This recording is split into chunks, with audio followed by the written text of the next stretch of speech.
So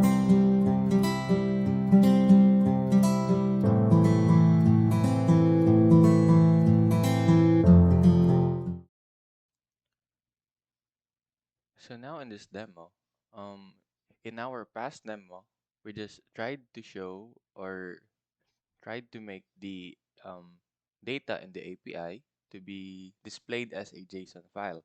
For now, let's try to make this a much better version with a good user interface. Um, so first of all, what I'm gonna do is I'm gonna create a new variable called my data 2, which has a type of regions and is equivalent to a empty array so that it will store all of this data, all of this JSON data into the array. But it's encountering an error that the regions is not existing in our um, Angular project. So what we should do, we will create a region class. So how we should do that? Um, we're gonna type in some codes where it's gonna be ng generate class regions.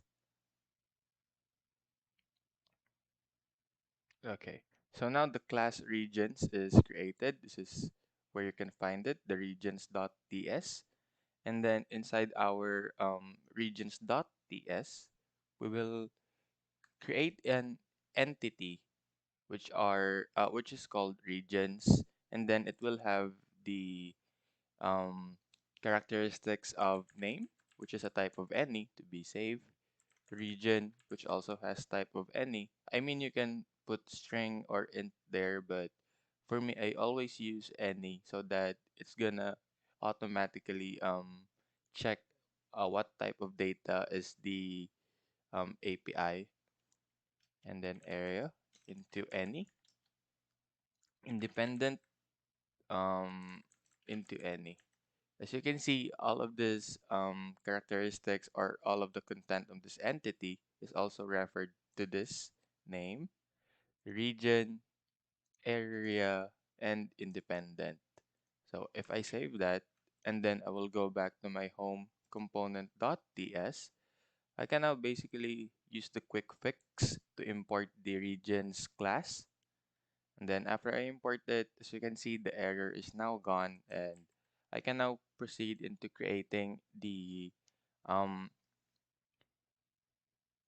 the method that I will use so that these this JSON file will also be stored in our my data to array. So what I'm gonna do next is I'm gonna go to my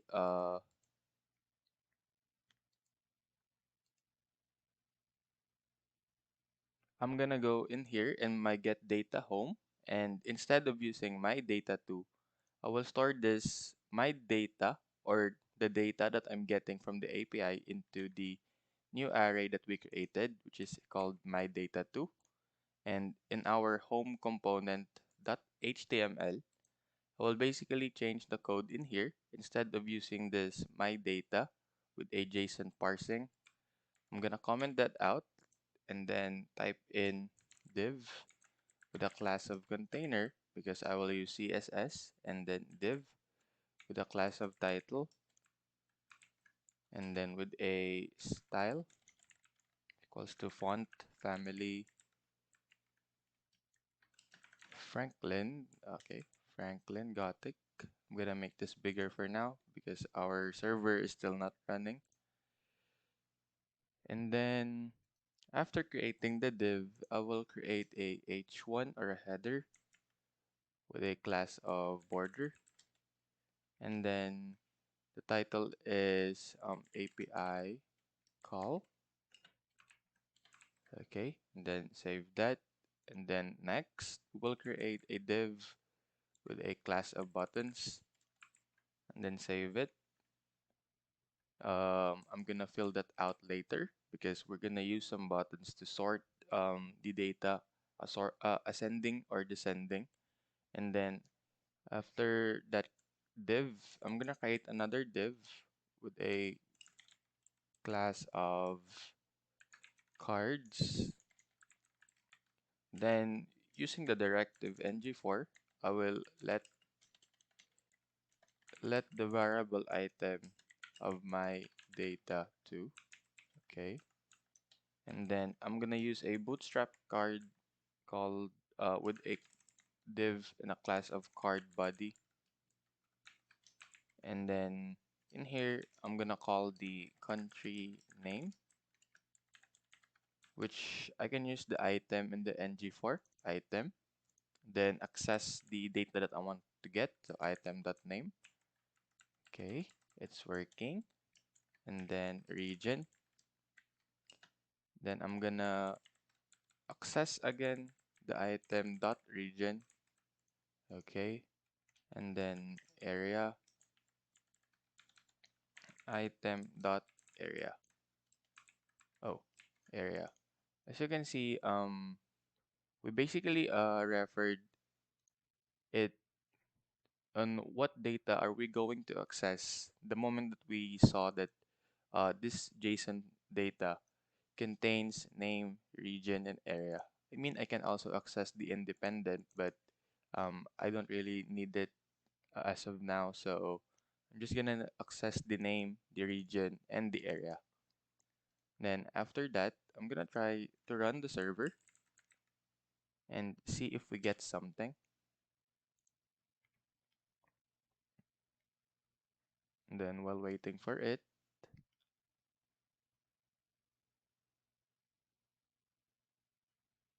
I'm gonna refresh this page. And as you can see, the data is displaying normally, but it's still not as presentable as it is. So what I'm gonna do is I'm gonna add some CSS styles in here. Um, okay, I'm gonna add some CSS styles and I'll call the container background color with a RGB of 59, 231, and 59. Okay, now it's showing green for the background, and then the border where it's gonna display flex, font family, uh,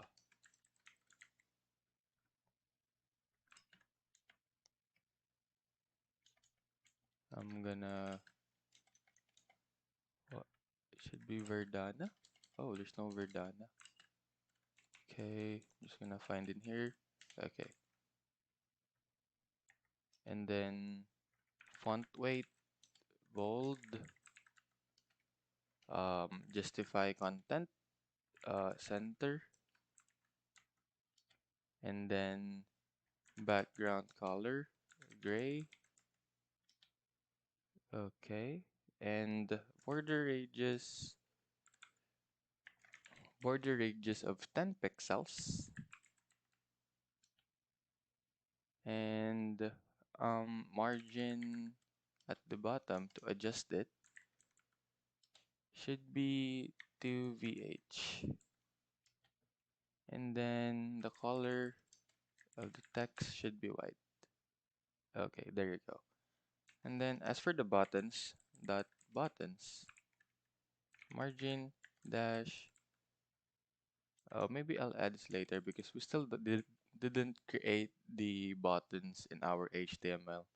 So I'm gonna skip that and go to our card font family. Let's find a better version, or maybe just stick to Verdana. And then um color is gray,